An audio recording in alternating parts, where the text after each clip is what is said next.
of communicating responsibly during a pandemic environment or evolving, this webinar is encouraging you to ask questions. Maintain open line of your communication with everybody, especially with your family, friends, colleagues, customers, and employers. Implementing best practices or the best communication practices can help us and our organization where we are working communicate more effectively and responsibly, not only during the pandemic, but also during the normal times. This webinar on verbal communication would share the need to make our communication responsible and thoughtful, not only in these challenging times, but also always. I'm sure that we can hear the best practices, experiences today from our prominent keynote speakers. So I would like to introduce to the first speaker. She is Miss Moha Gandhi from Hyderabad. She is the owner of the Love for Good Life, and she also worked as a regional manager for Lad and Even Private Limited. She also worked for Tech Mahindra, and she is a management student from Indian Institute of Planning and Management. She can speak English, Hindi, and Gujarati. She has been my student in 2006 and 8. I would recall Moha for her high energy levels and the sense of focus and commitment that she would bring into any activity or assessment that she would, assessment that she would be involved with. Her willingness to help anyone, anytime makes her a great team player. She is very well organized and diligent in her work. She has a clear potential of handling leadership roles. Welcome, Moha. I am handing over the session to you. A very good morning to one and all. I am very glad and really humbled by your words. It really feels good when your faculty thinks about you and he gets you back after a certain years of industry experience. There is some technical lag. I'm able to hear, but the sounds are very, very low. So I have just shifted to the audio mode as of now.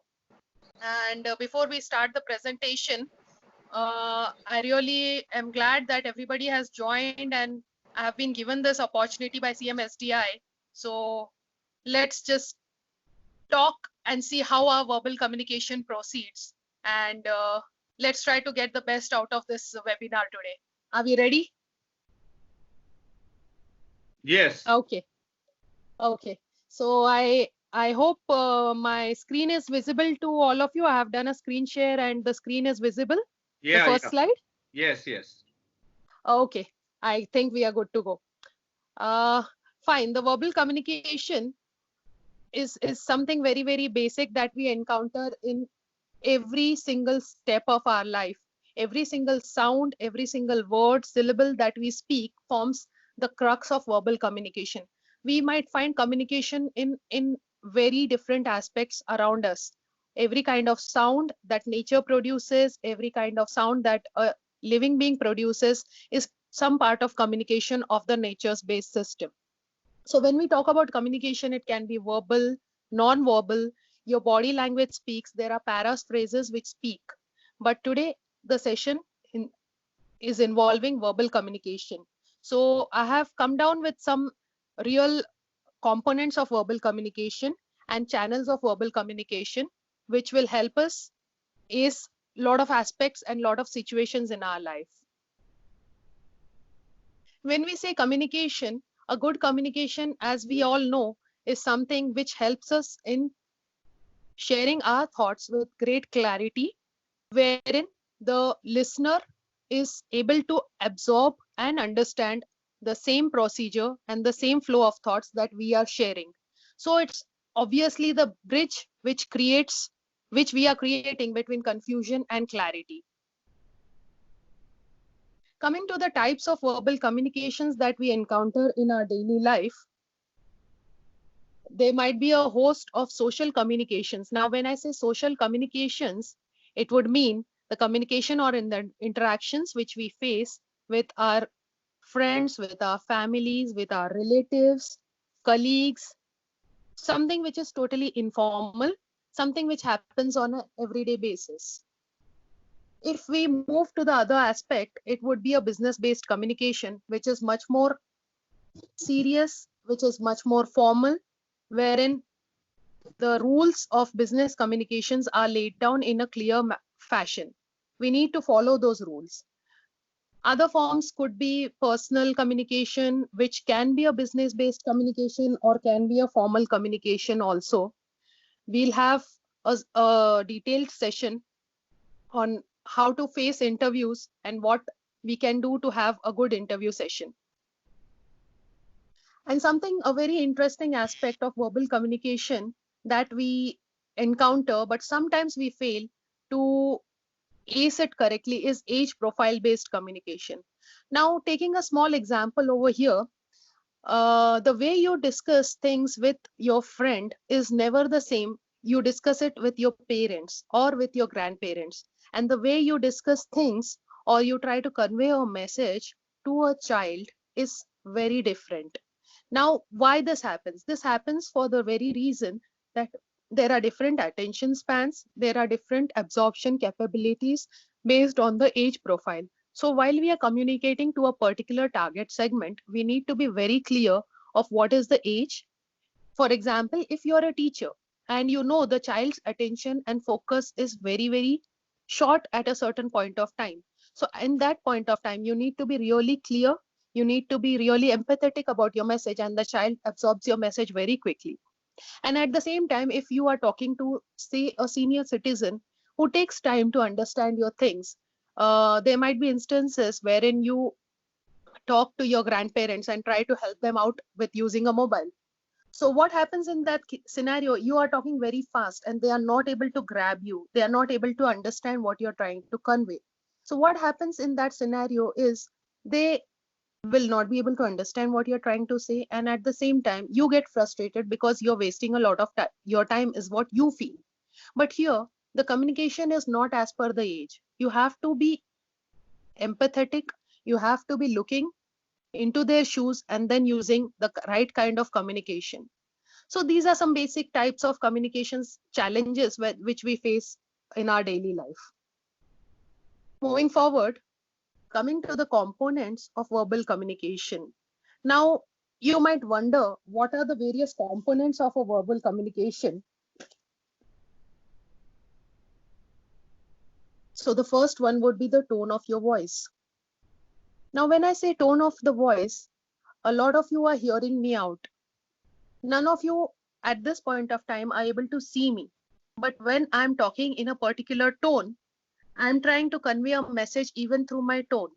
I have to convey that, yes, I have got a little bit of subject knowledge. I have got some ideas which I wish to share. I have got a high level of enthusiasm for today morning webinar. I am happy that I'm part of this webinar. Is this being conveyed through my tone? So this is what the tone of your voice does to your communication channel. Your tone can always be authoritative. Your tone can be cooperative, supportive. You can even have a very opposing tone at times. You can be happy. You can be sad.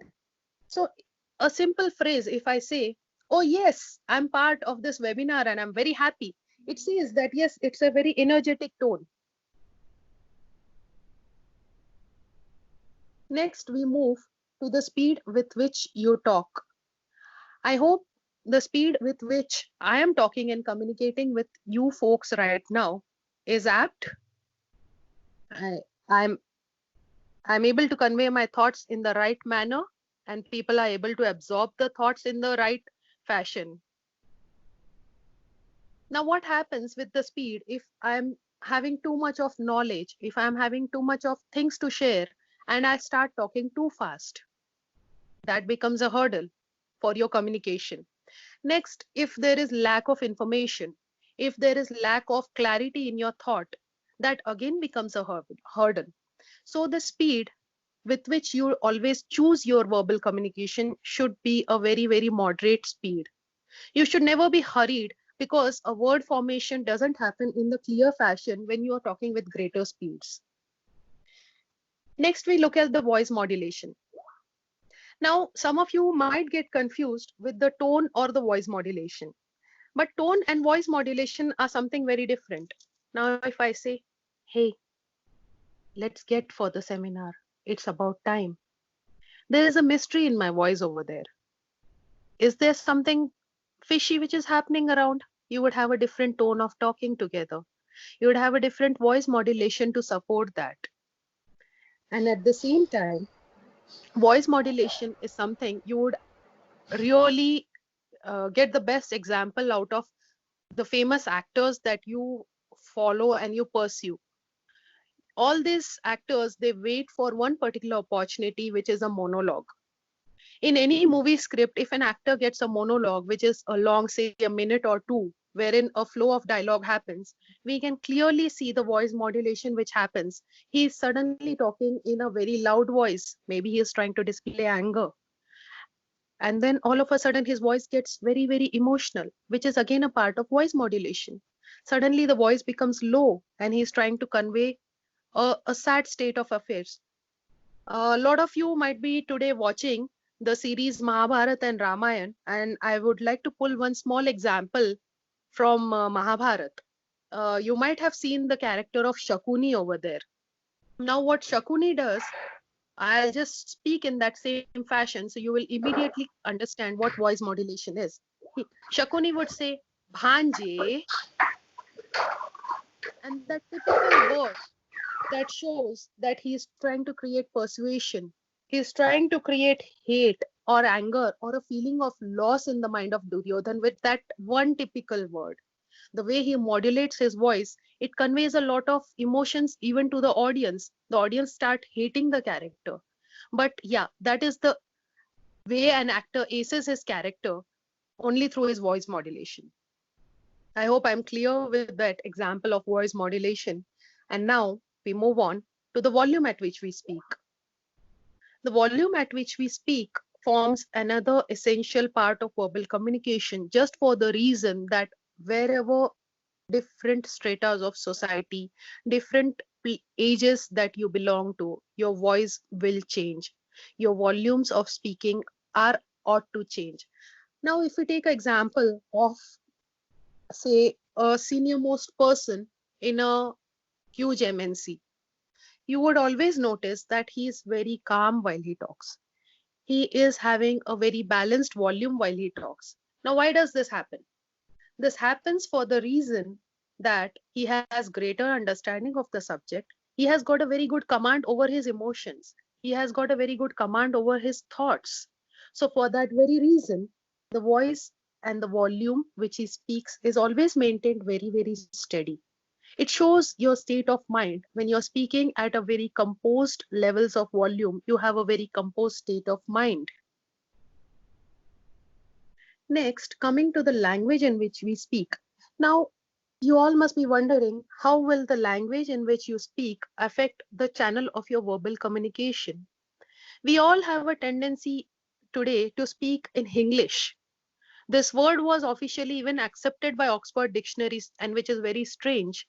But yes, Oxford does its job, and that's part of their role. And we are not going to comment on that in this particular webinar. But yes, the purity of a language in which you communicate holds great importance and great values. What happens is sometimes we speak certain phrases or we jump from one language to another. For example, we say, Chal yaar, let's do it. So, in a formal atmosphere, this is something which is not acceptable. The language has to have purity, and the language has to have the content of words of the same language, which makes it elaborate, which makes it very clear. There might be barriers. At times, there might be people in your team who are involved from different language or geographic reasons. So, for that reason, if we speak in a different language all of a sudden, there might be a breakage of your communication bridge. The person might perceive it as something else because a same syllable might have a different meaning in a different language. So the the folks might.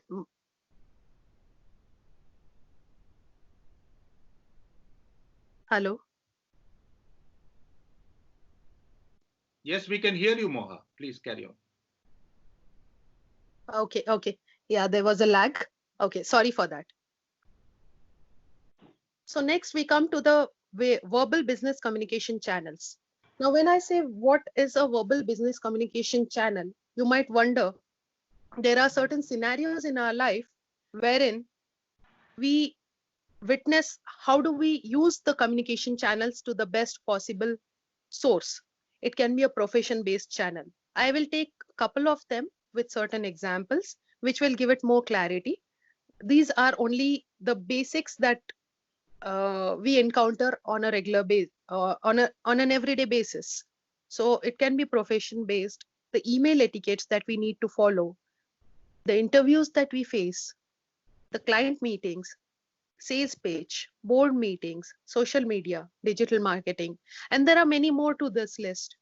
And it would take a long time if I go into the details of each one of these, because they have their own boundaries, they have their own set profile and definitions of how the communication channels are to be best used.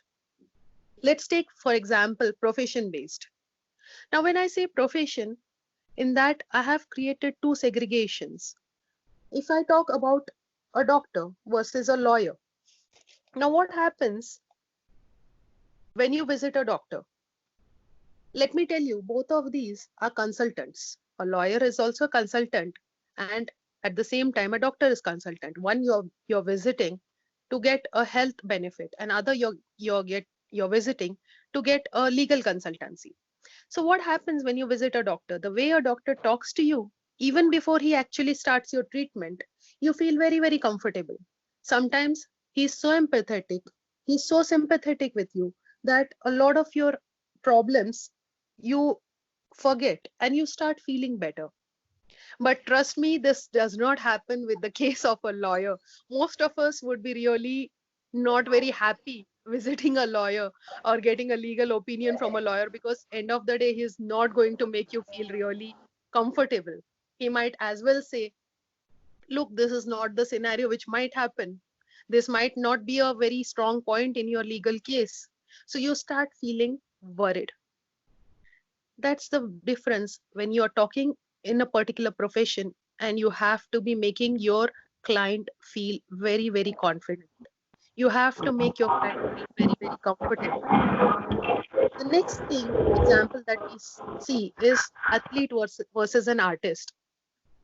Now, if I say an athlete, the usual lifestyle of an athlete is he is very energetic. He is full of enthusiasm. He starts his day with a good pump in the gym of 2 hours, and then he goes on to the field for his practice. And that's what is part of his daily lifestyle. And if you look at the lifestyle of an artist, he's somebody who likes to spend his time in solitude. He would prefer thinking, being more alone. So the voice channel modulation of these people will be very, very different. The athlete will always talk in a very high pitched manner. There are examples you might feel Sachin Tendulkar talks, but yes, when he's talking off field, when he's talking maybe in a social interview to a reporter, the way he talks is very different. But yes, if you want to see the best example, look at Dhoni's interview just when he's collecting the trophy. The enthusiasm in their voice is so infectious. That's what makes all of the Indians out there feel, yes, the trophy is not in hand of Dhoni, but yes, the trophy is also in our own hand. At the same time, an artist prefers a lot of solitude because he is having a constant conversation in his own mind. So artist would always talk in a very calm and composed manner on and off his work. Moving to the next example, if we talk about the email etiquettes.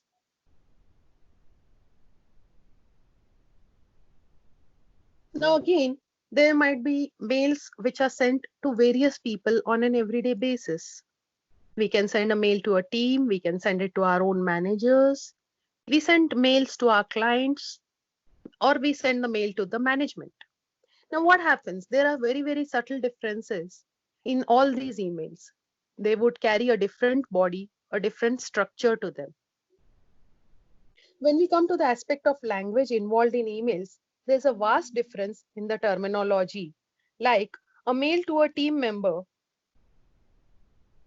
would say, let's do this. We need to get this done together, which signifies a lot of authority. Because you're the team lead, you have the authority. So you can always say, let's get it done by EOD. But the same mail at the EOD, which goes to the manager, would say, the team can be doing this. The team is capable of doing this. So in this example, it's very clear that there is a change. There's a change in the format. There's a change in the structure. The message which is being carried forward is same, but at the same time, authoritative or a positive tone changes the structure of the email in a very great manner and conveys your message in a very positive manner also at the same time. Now, if I take the example of a mail to a mail to a client at times could be for various reasons, but it has to be polite. It has to be formal. You can contain questions also, because there are scenarios wherein you're not able to understand what does your client actually demand from you. And when the client is demanding something, you have to have questions which are very clearly framed with the right use of technical words so that the client gives you the right answer. And at times it even has to show you gratitude, because end of the day, he is your client. You're getting business from him. So you have to have a show of gratitude that yes, we are working on it together. So I'm happy being a part of this process with you. It shows a lot of gratitude. Moving on, I would like to touch slightly upon the digital marketing scenario. We live in the digital age, and it would be a great value of injustice if I cannot talk about digital marketing. Digital marketing today has dominated each and every aspect of our life.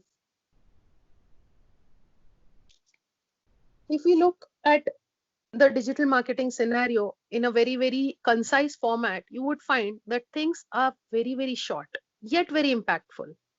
And how are they made impactful? Obviously, with a lot of usage of colors, themes, make it appealing, and use the right kind of vocabulary. So I would term it in the VIX format, VICS, VIX, which I would call as visual, impactful, crisp, and short.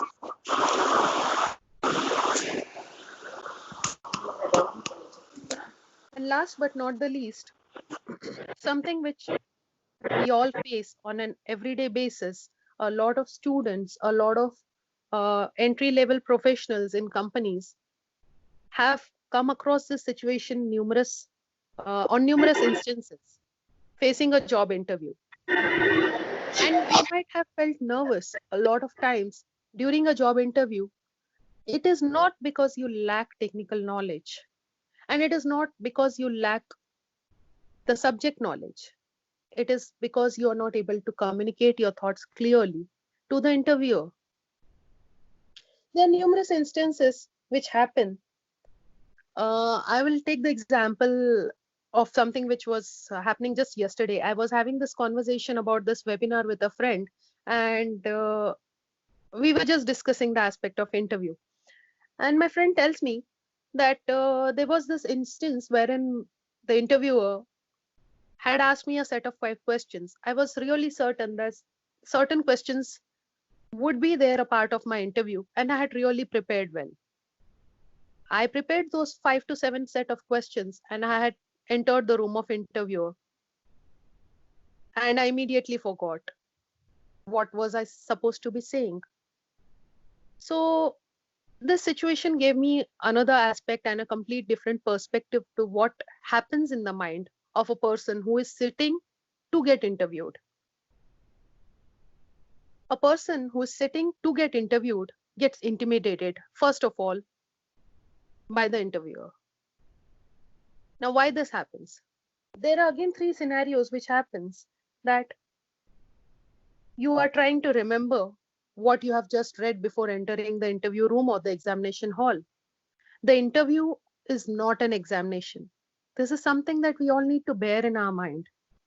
The interview is, after all, just an interview. Yes, your life might depend on it in certain scenarios, but it's not an examination hall. So having a calm mind brings a huge change to the entire scenario over there. Second is what you're wondering what the interviewer might be asking to you. You're trying to calculate his mind. You're trying to bring the information out from what he is thinking, from his perspective. And then from what he might ask, you think what you should be answering in that might situation.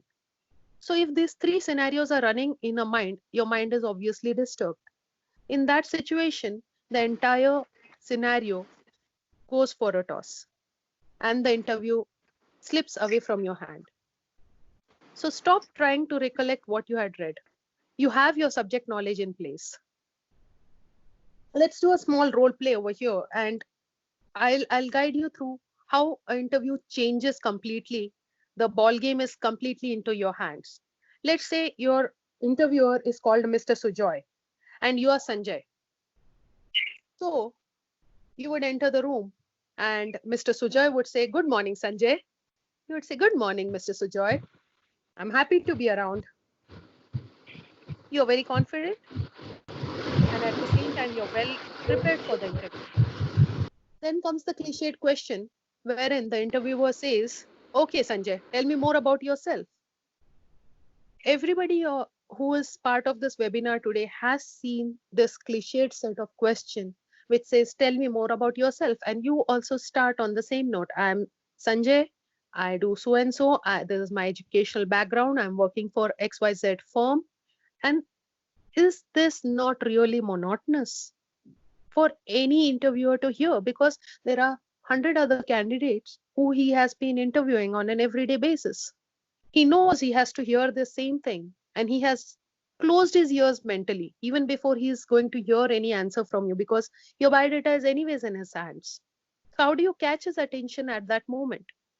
By a simple word, adding a little bit of humor, you would say, "Sir, I'm Sanjay, but not Gandhi, Mehra." I repeat, you would say, "Mr. Sujoy, I'm Sanjay, but not Gandhi, I'm Mehra." So in that one moment, what happens is he has your rapt attention. He has you have his complete focus, just for the reason of that one small change in how you have introduced yourself. There's no harm in bringing a little bit of humor to your everyday life. Your communication becomes very much more focused because the listener has your attention.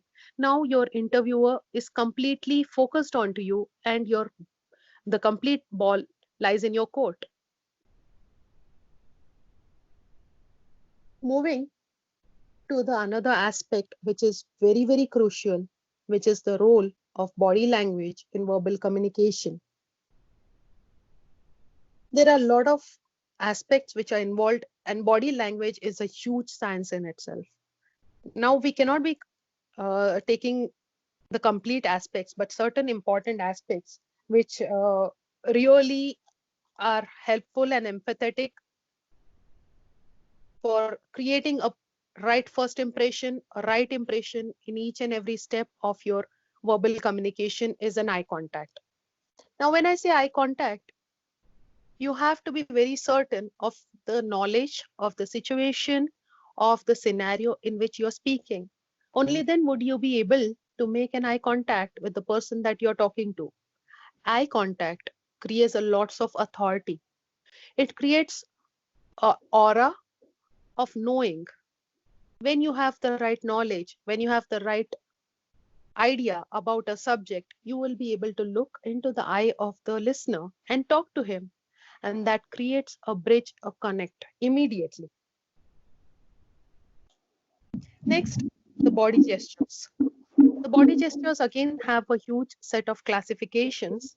So, certain points of them, usually which we fail to ace during an interview, would be scratching your head or scratching your nose, repetitive tapping because you're nervous, moving of your feet.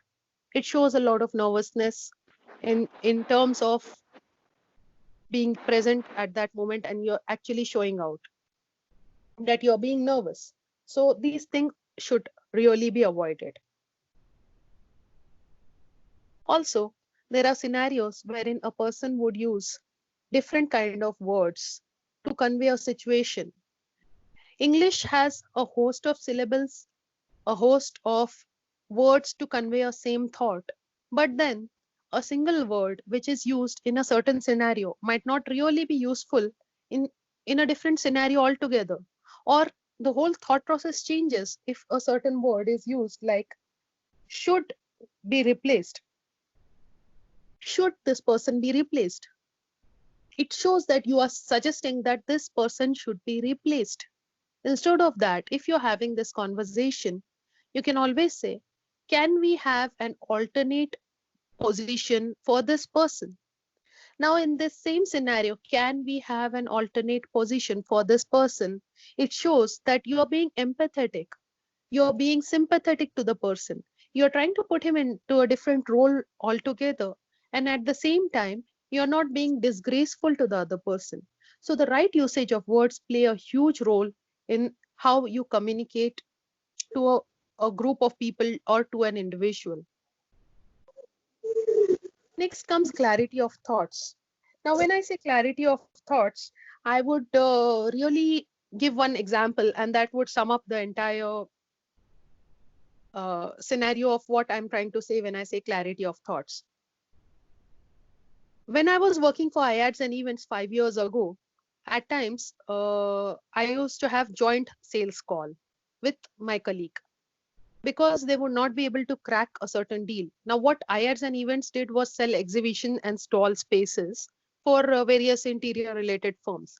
So, what happened in that scenario was my colleague initially would have met the client, but he would not be able to convince the client to buy a stall for the exhibition. And in that scene, what happens is I would take the colleague again with me, visit the same client. It's very difficult to even get an opportunity. Let me be very specific about this, because sometimes when the client is not happy, he will never even give you that second opportunity because everybody is busy. Everybody has their own time schedules and priorities. So in case I got the second opportunity with the client, it was a make or break situation for me, because a second chance really needs to be cracked upon. You need to crack the deal in that second instance. And luckily, we used to crack. But there was a huge takeaway from it, which I have witnessed. Things used to happen that I would ask my colleague to again start, and he would say, yes, this is the rate on the card rate which is present. And at the same time, this is what is the gamut of price which is possible. This is the range of price in which I can offer you different stalls. And from that point, I needed to take over. It so happened that, yes, I said, look, sir, this is the stall. This is the per SFT price, what I have on the card rate. And 3,500 is the final price that I can give it to you for. It was not the scenario wherein I was the manager or he was my subordinate and I was able to sell at that XYZ price.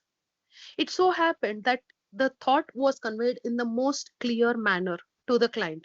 Client understood what is he getting. If you say the stall is priced between 4,000 to 3,500 per SFT, he feels, okay, the person can sell the stall to me at any price between these. But when I say, yes, this is the price which is final, there's a finality, there's a surety in this subject. Yes, the price will not go down further, and what I'm getting is the best. So the clarity of thoughts in this situation really helped convince both the parties that there was a win-win situation. Next comes the dressing aspect. Now, when I talk about dressing, we all are very certain that we'll want to look good and fresh for a day. We have prepared well, I think, even to attend this webinar today, because lot of us will be able to go out in this lockdown scenario. But when we sit for a formal gathering, we really feel happy in this, certain time. Sorry, anybody saying something? No, carry on, Moha. No problem. Carry on. Okay. Yeah. So I was talking about dressing.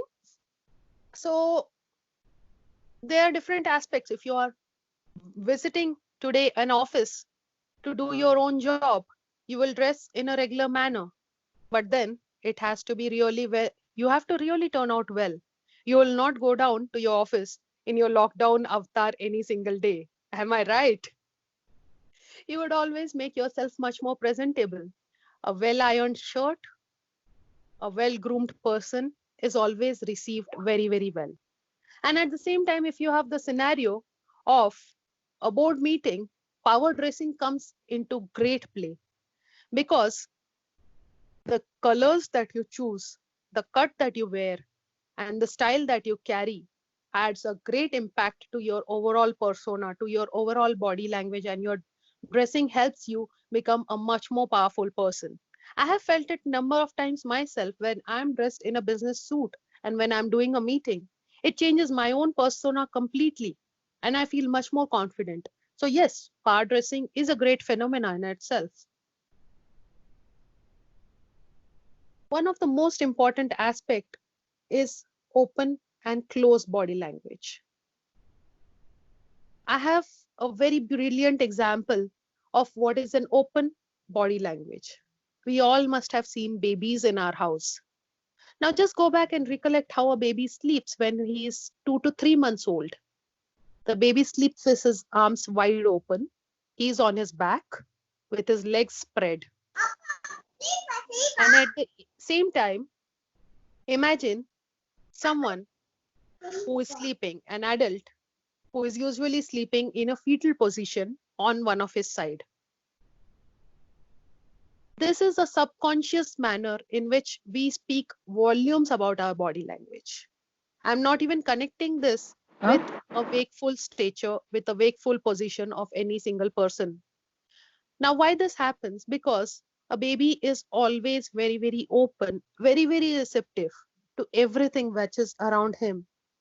And at the same time, as you grow up, a lot of things change within you. A lot of thought process changes. So your body language changes completely. So when you're trying to communicate something to somebody, always have a very open and accepting body language. Never cross your hands across your chest. Across your chest, when your hands are closed, it immediately shows that you're close to the thought process of your person. Whereas if you have hand gestures when you are talking, which are slight, which are not very, very dramatic, it adds a lot of essence, a lot of value to what you're speaking.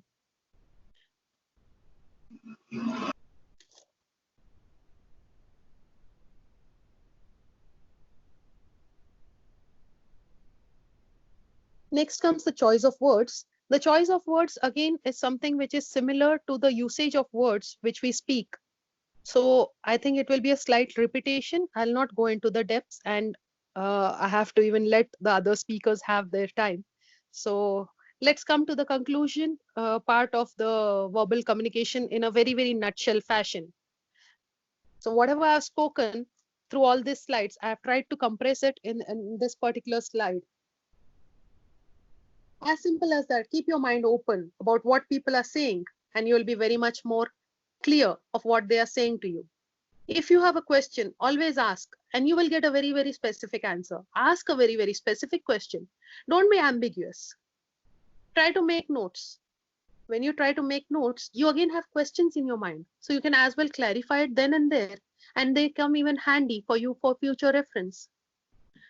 A lot of people have the tendency to speak in a acquired tone, or they have a MTI, a mother tongue influence. Now what happens in this scenario is the person who is listening to you, it becomes slightly difficult for the person to understand because your speed, your voice modulation changes according to your MTI also. So try to keep your tone as neutral and as warm as possible. The listener feels really good. And as I gave you an example previously also, a small amount of humor put in here and there in your sentence does really no harm. So use it as a part of your everyday vocabulary. Avoid using something very, very complex wherein you need to sit with a dictionary and try to understand what Mr. Shashi Tharoor is speaking. I think not most of us would have that kind of patience or that great levels of understanding of vocabulary. Language is not something that you're using to show off. Have a good language. There's no harm in having a good and a brilliant way of speaking, having a vast vocabulary. But look at the crowd that you're speaking to. look at the people that you're speaking to and avoid using very, very complex words. And again, I would say be empathetic when you're responding. Try to understand if that person is able to understand you in this current situation, if that person has the technical know-hows of understanding you.